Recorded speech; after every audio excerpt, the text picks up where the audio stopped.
Hello champions, I am Dr. Monica. The plant kingdom, which includes all the known plants, has many wonderful and strange members. Some might be having certain unusual characteristics, while the facts about the others might even surprise you. If you think the plants they are very boring, they cannot move from one place to another, they cannot their own decision, so it's wrong. The facts about some plants might even make you to think about them. For example, if you feel like eating something new, then you might think what new, but still there are many plants which might be existing around you, but you do not know about them. And about 90% of the foods which we eat, that includes just 30 species of the plants, and there are about 3 lakh known plant species, and the number is still growing on and on.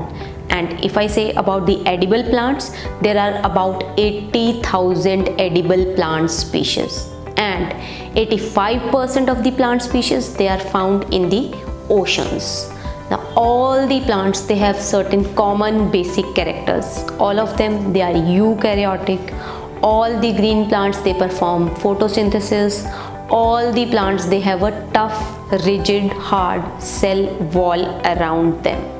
And certain plants they can even be grown in the or even be found in the Arctic as well as Antarctic regions. Some of them they grow very small and close to each other just to protect them from the wind, while the others they can even constantly grow in the long light hours of the summer season. Now about the classification of the plants.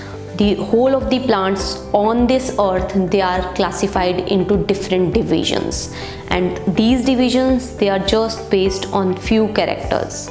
For example, the plants they might be having a vascular tissues or they might not be having the vascular tissues. So there are certain plants which need to absorb water directly into their cells because they don't have vascular tissues.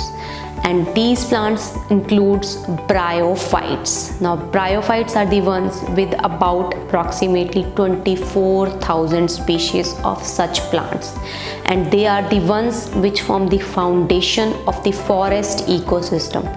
Why the foundation? Because they form the carpets of the forest ecosystem.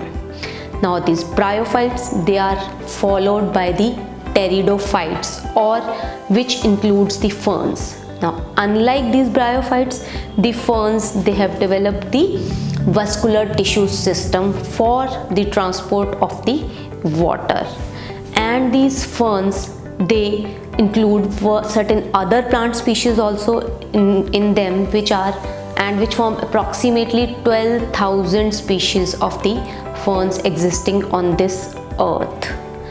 And after that there are certain other plants which have seeds, because the ferns were the ones which do not reproduce by seeds but with the help of spores.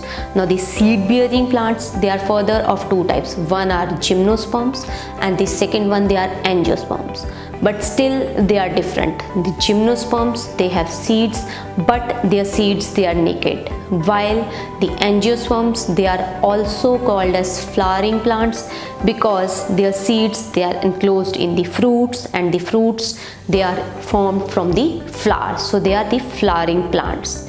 And angiosperms they are also the highly advanced type of plants, and also they are present in the abundance on the surface of the earth. Now which is the tallest tree on the surface of earth? That is the Australian eucalyptus, which is approximately 435 feet tall.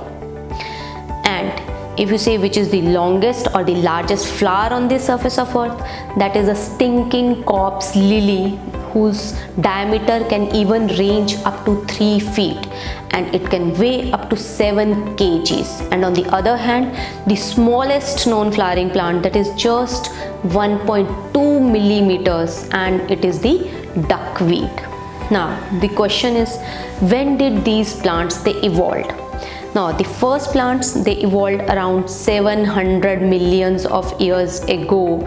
It was then only bacteria and and small aquatic algae, they were the only ones to perform the photosynthesis. Later on, around 435 millions of years ago, the plants with the simple stalks, they started to appear. And about in 60 millions of years, the plants, they spread in the whole of the world, and they evolved into so-called parts such as roots, stems, leaves, flowers, fruits and ovaries. Thank you.